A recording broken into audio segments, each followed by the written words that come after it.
Hi guys, তো আজকে আমার মেঝো ভাসুরের ছেলের বিয়ে, সেটা আমি তোমাদের সাথে শেয়ার করতে চলেছি।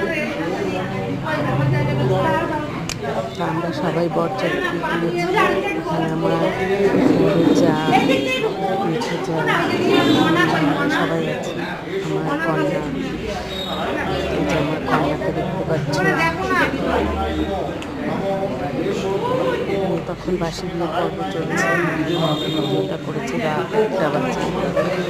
আজকাল তো নতুন নিয়ম হয়েছে, সাজে বিয়ে, বাসি বিয়ে সব একসাথে। হ্যাঁ না না, আমার তো স্কুল বন্ধ এখন। আমি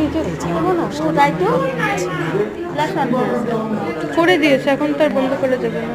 কেমন সেজেছে